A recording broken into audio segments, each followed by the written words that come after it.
Halo guys, balik lagi bersama gua dengan Maldikin di channel Podcast Bisnis Indonesia. Dan sekarang gua lagi ada di Desa Pernik.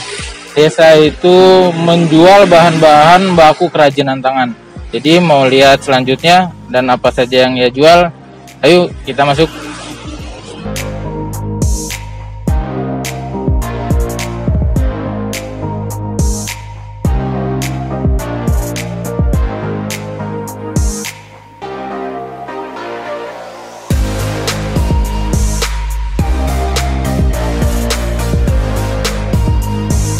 Halo guys, jadi gue udah ada di dalam Desa Pernik dan ini sebelah saya dengan pemiliknya ya mas ya.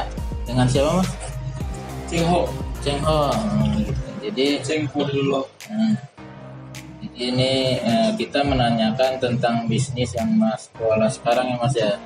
Jadi bisnisnya bisnis apa aja nih mas? Banyak banget soalnya ini kan beragam. Iya. Kalau ini bisnis pertama base-nya base aksesoris, tapi yang lebih ininya, ini kita menjual banyak berbagai macam batu, goods-nya jadi untuk aksesoris, gelang, kalung dan berbagai macam.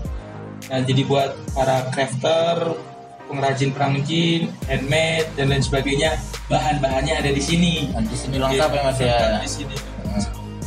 Ya. Di sini juga teman gue suka beli juga di sini, jadi gue pengen ikut ini, penasaran juga mas. Iya. Nah, Bikin gelang, iya. sana, cincin, boleh, kalung juga ada. Bahannya semuanya guys. Nah, sekarang saya menanyakan soal produk-produk mas yang dijual. Tadi kan udah disebutin ya batu-batu ya. Yes. Nah, di sini tuh ada banyak juga nih soal bros juga kayak gitu. Ada Iya. juga ya mas. Jadi pada awalnya Desa Pernik ini adalah fokusnya di bros, jual belinya bahan-bahan bros, tapi kita produksi bros. Ya, jadi tahap pertama tuh kita produksi bros, kemudian kita coba karena memang ada banyak juga yang nanyain bahan-bahannya jual nggak. Nah, baru kemudian setelah produksi bros kita jual di bahan-bahan. Jadi ada dua tempat bisnis dulu tuh. Yang satu tempatnya di sana tuh ada rumah produksi, Ya.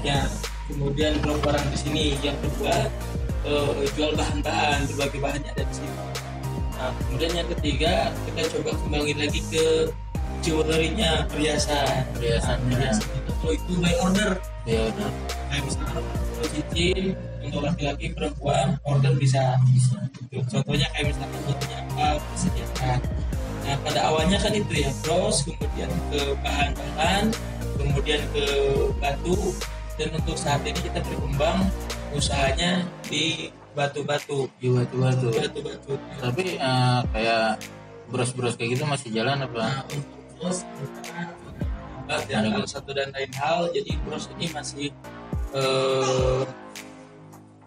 tiarap lah ya. Tiarap. Belum dijualkan bosnya.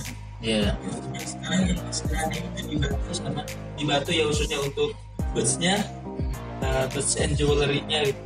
Jadi bootsnya sama jewelry-nya di cincin gitu, boots atau di perhiasan-perhiasan itu by order aja sih. Iya. Dan ini nih kan ada batu-batunya itu jadi kayak tipe apa beda-beda kayak gitu. Sebetulnya proses pembuatan batu kan sering banyak banget orang yang nanya, Mas ini batunya natural apa enggak? Ya. Nah, kalau batu itu biasanya kita banyak jual itu batu ini asli batu. Nah, kalau ditanya ini asli batu, ya ini asli batu. Cuman batu itu pertama ada batu treatmentnya kayak gimana? Nah, setiap batu itu juga ada berbagai macam treatmentnya. Misalkan pemanasan. Itu di head, misalkan ada treatmentnya pewarnaan. Ada treatmentnya kalau misalkan untuk zamrud ya, emerald itu oiling. Iya. Oiling itu penambahan lapisan oil minyak sehingga warnanya menjadi lebih menarik.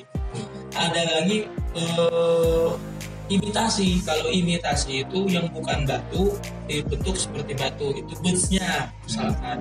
Ada lagi sebetulnya bukan batu ini. Iya. Nah, misalkan bukan batu turquoise atau batu virus, tapi dia buat dari batu yang lain, dibuat diwarnain seperti batu virus. Itu batunya juga imitasi juga, tapi batu, tapi bukan virus sebetulnya. Nah, atau ada pabrikan. Misalkan boleh saya kasih contoh pabrikan. Contoh misalkan ini adalah batu dari Pacitan. Iya, dari sekecil ini batu dari Pacitan. Ini jenisnya akik. Kalau orang nanya akik, kalau kita sering di caption itu agat ya. Nah, dia akik. Itu buat batu cincin kan ya? Nah, itu buat batu cincin ini natural dari Pacitan. Nah, kemudian ini juga ada yang namanya aquamarine. Iya, aquamarine, warnanya memang agak kebiru-biruan seperti ini nih. Aquamarine. Iya. Nah, dia agak kebiru-biruan. Ini juga ada disebut dengan birdstone, batu kelahiran. Batu kelahiran itu kalau bulan Januari namanya garnet. Seperti yang saya pakai ini garnet. Itu garnet. Ya, ini juga garnet. Ya, garnet itu biduri merah darah.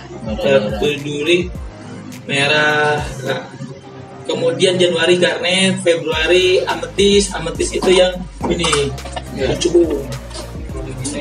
Garnet yang sampingnya. Ini garnet. Itu garnet. Bentuk bilangnya seperti ini. Ametis, kecubung. Februari ametis, Maret aquamarine.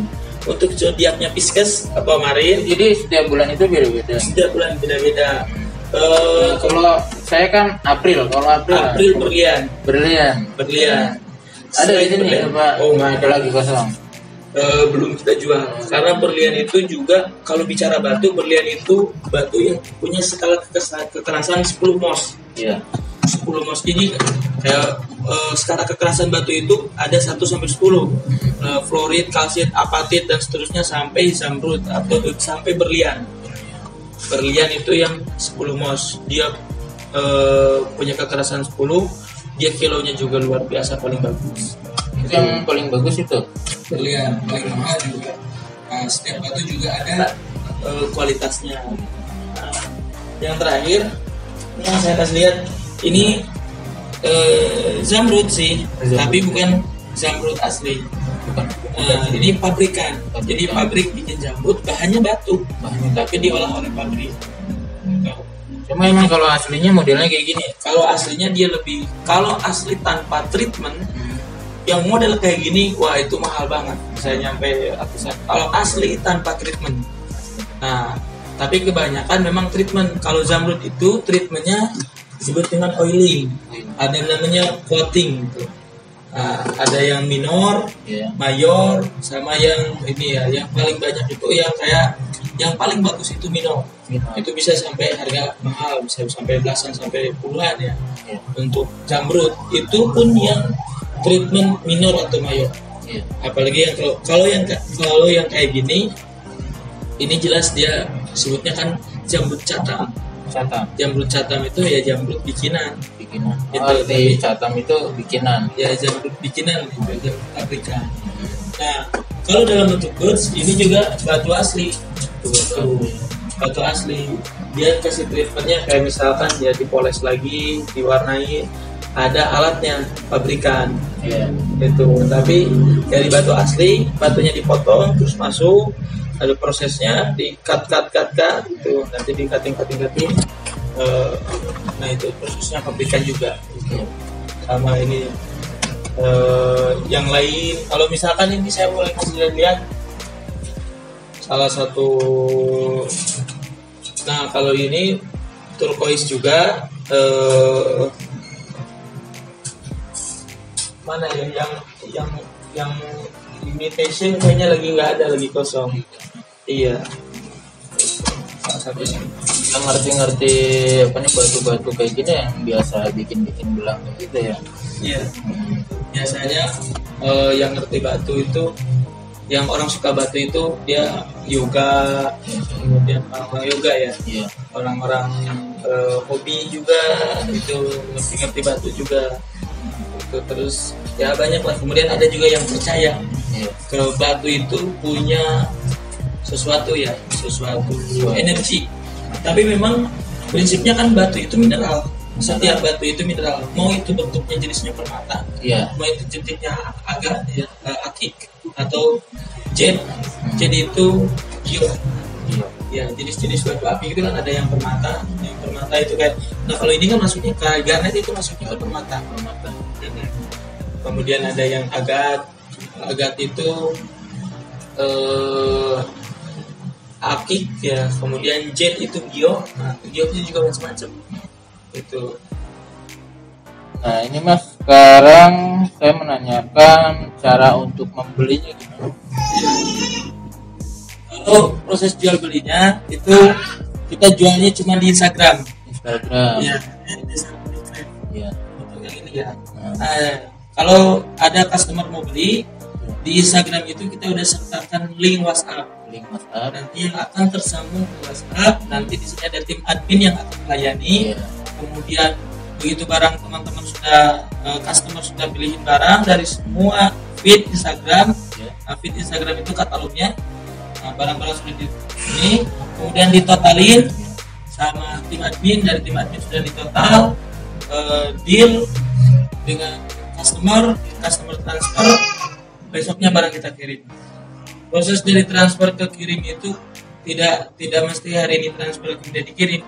Biasanya jadwal pengiriman itu ada dalam 1 minggu itu ada 3 kali pengiriman. 3 kali pengiriman. Biasanya hari apa aja? Ya, biasanya hari Selasa, kemudian nantinya hari Kamis, Jumatnya hari diselingin sehari gitu ya. Sehari. Nah sekarang kenapa Mas memilih jualan kayak gini? Sebetulnya jualan ini kayak hobi sih. Ya, hobi. Kemudian kerjaan yang paling enak itu adalah kerjaan yang hobi. Iya. Saya suka bikin batu. Karena kita bikin batu. Iya, memang paling enak kalau kerjaan paling hobi. Alasannya hobi. Yang kedua juga pasar juga cukup luas. Orang suka perhiasan, orang suka apa juga cukup luas. Kreatif bikin. Jadi semuanya ini kan baik ya dari awalnya. Iya. Jadi proses mengalir by hobi jadi seperti ini. Nah, ini cerita perjalanan Mas untuk jadi toko kayak gini gimana? Jadi Desa Pernik itu dimulai dari 2015. Waktu itu sama mantan pacar. Iya, istri. Pacar. Nah, istri. Mantan pacar. Iya, sekarang udah jadi ya. Jadi. Iya. Terus sama istri waktu itu saya ajakin ke tempat krum cincin saya. Waktu itu cincin saya udah mulai butek nih, saya pengen di krum biar lebih bersilau lagi ya, warna putihnya lebih dapat. Iya. Di krum lagi, ketemu krum, terus kemudian istri saya jalan-jalan, saya di tempat krum cincin, kemudian istri saya jalan-jalan untuk pacar ya. Iya. Nah, kemudian kemudian barang buat bikin bros. Iya. Waktu itu bikin bros, terus modalnya cuma 37.000. 37.000. Terus berkembang, barang itu jadiin yang 37.000 itu dijadiin bros, kemudian di update status. Waktu itu masih pakai BlackBerry Messenger ya, BBM. Nah, update status habis itu di pasarin. Pasarin ada orang beli. Pertama sih dari tetangga dulu sih yang paling terus customer itu iya paling cepat tetangga langsung nyebar. Waktu itu juga berkembang, banyak pesanan dibawa ke kampus, di kampus banyak yang mau beli. Terus kemudian kita kerjasama tuh, istri saya bagian produksi, saya bagian belanja, saya cari barang. Terus di sini waktu itu berkembanglah sampai kemudian ada pertama sih di tempat istri ya, di kamar. Terus kemudian karena kamar udah mulai penuh, berkembanglah kita dari kontrakan. Di kontrakan juga sudah. Karena kontrakan itu berfungsi sebagai rumah produksi.